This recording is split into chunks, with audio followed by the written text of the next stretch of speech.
Hello friends, welcome you all to this session on constitutional bodies. So today in this video, we are going to discuss about the next constitutional body, which is the Finance Commission. So this Finance Commission is by the Article 280. So since it is a constitutional body, it has an article. Okay. So this Article 280 gives the power of Constitution of Finance Commission. Okay. This Finance Commission is formed by President every 5 years, or if so necessary, the President may think. Okay, so for every 5 years, the President is empowered to form this Finance Commission. So this is the module which will be studying about the composition, qualification, function, and the role of the Finance Commission. So we all know Finance Commission is linked with Article 280. This Article 280 gives the power to the President for forming Finance Commission every 5 years, or if so necessary, when he thinks maybe. Okay. So the first thing is, this Finance Commission is a quasi-judicial body. What do you mean by quasi-judicial body? Quasi-judicial means a body which is having the power of a civil court. Okay, we all know what power is, the civil court is having what powers. Okay, so this Finance Commission is having the powers of civil court while it is functioning. That's why it is called as a quasi-judicial constitutional body. So that is the first point. Next, about the composition. What is the composition of Finance Commission? We all know this Finance Commission is formulated, or it has been established by the President every 5 years. But what is the composition? Composition is one chairman plus 4 members. So one chairman and 4 members. That is the constitution of Finance Commission. So what about the tenure? The tenure and service conditions, everything is determined by the President. Since this Finance Commission itself is formulated by President, the tenure and the service condition is also formulated by the President. About the reappointment, which is very important. Reappointment, it is eligible. Both the chairman and members are eligible for reappointment. So that is one important point. This reappointment you just see for every constitutional body. Okay, your constitutional, non-constitutional body, this reappointment, whether eligible or not, that is very important, because UPSC is asked n number of times in this reappointment. Okay, so have a clarity and you just differentiate and study between constitutional and non-constitutional bodies. Okay, so that is about the composition. And coming to the qualifications, is there any qualification mentioned? In Article 280, it says that qualification for chairman and members should be determined by the Parliament, and Parliament has also determined the qualifications.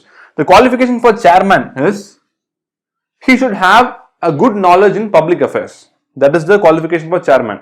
And with respect to these 4 members, they should be picked up from this following list only. First one, he should be a Supreme Court judge or eligible. So for chairman, the eligibility is he should have a good knowledge in public affairs. The 4 members should be selected from this only. Okay, first member should be a Supreme Court judge, or he should have the eligibility of a Supreme Court judge. The second member should have a good knowledge in finance.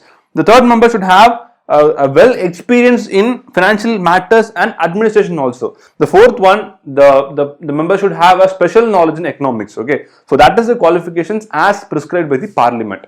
So we have finished the qualification. Next, coming to the functions. So now we'll talk about the functions of the Finance Commission. So this Finance Commission will give recommendation to the government for distribution of net proceeds of what? Of the taxes. Okay. So the net proceeds of this taxes, in what way it should be distributed between the center and the state. Okay. So that advice will be given by the Finance Commission to the government. Okay. That is the first function. The second function is about the principle guiding the grants in aid. Okay, about the grants in aid. So what is this grants in aid? I hope you could have studied this grants in aid in economics, but still I'm explaining here. Okay, so we all know that the first point, I think you are very familiar. Distribution of net proceeds of the taxes. We all know government is imposing various taxes, like direct taxes like income tax and indirect taxes. Every tax is being imposed, and the government and the public is paying back. So the government is getting huge amount as a taxes. So, in what way it should be distributed between the center and the state? That advice is determined by the Finance Commission to the government. That we have understood. Okay.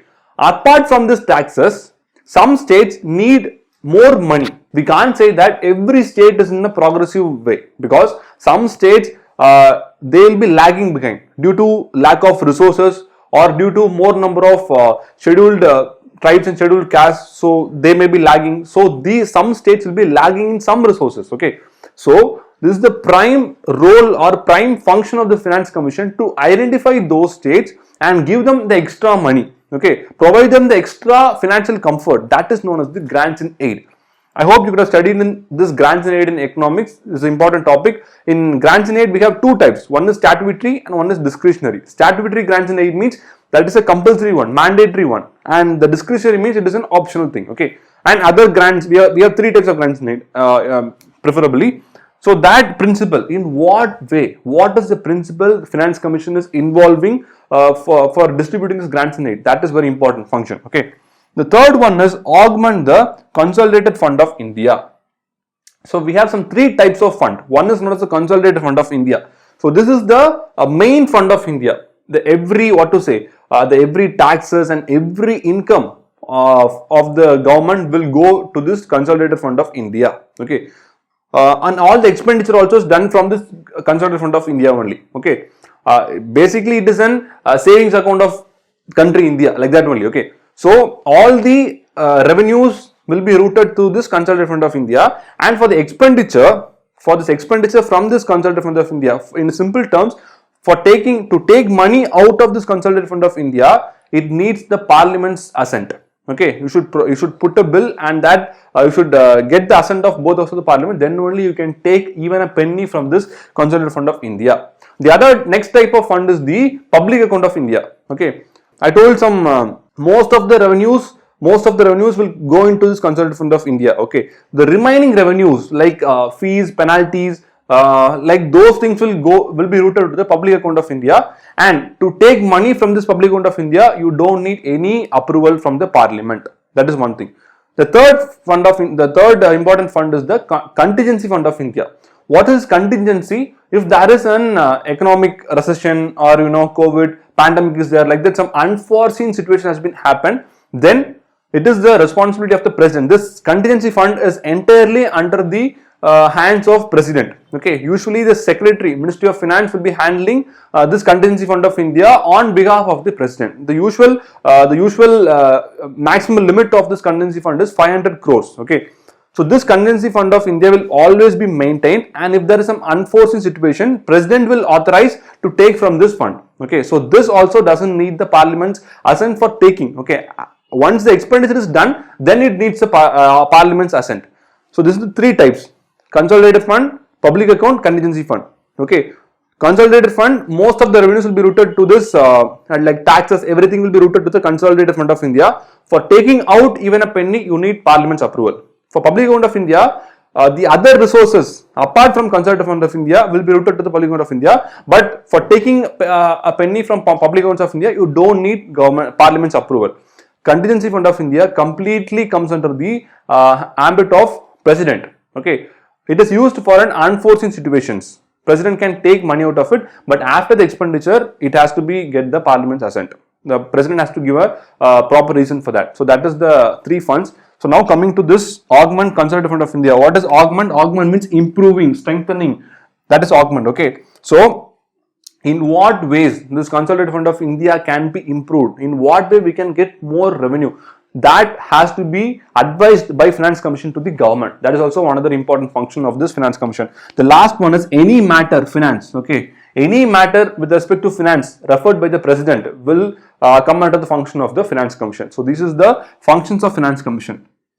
Now coming to the role of the Finance Commission. Okay, these functions, what I have told, is just a directive, not a mandatory. Okay, so one thing you should get plain is this Finance Commission is an advisory body. There is no mandatory thing that Government of India should listen to the advice of the Finance Commission at all. Okay, just the Finance Commission's advices are only directive and not mandatory. One thing. Next thing, there is always Government of India will have to get direction or advice from both the bodies. One is Finance Commission and next is the Planning Commission, which is a non-constitutional body. Okay, so these both bodies have the same ambit. Okay, they share the same ambit, and Government of India will listen to both the advices of Finance Commission as well as the Planning Commission. Now Planning Commission not there, it is replaced by Niti Aayog. So always this Finance Commission and Niti Aayog will have a close always have a tug of war between them. That is fine. So that is about the role. The role, simply Finance Commission's role is only advisory in nature. Since although it is a constitutional body, permanent body, the role is only advisory in nature, not mandatory thing. So that is about the Finance Commission. I have talked about the Consolidated Fund and different funds of India, and also talked about the grants and aid and types. About its full function of Finance Commission I have covered, and this composition: 1 chairman, 4 members, and that is a qualification also for chairman and 4 members, and appointed by the president. Tenure is also determined with president, and resignation to the president. Everything is with respect to president only. So in that way, I am closing this Finance Commission. We'll meet up in the next constitutional body video. Thank you.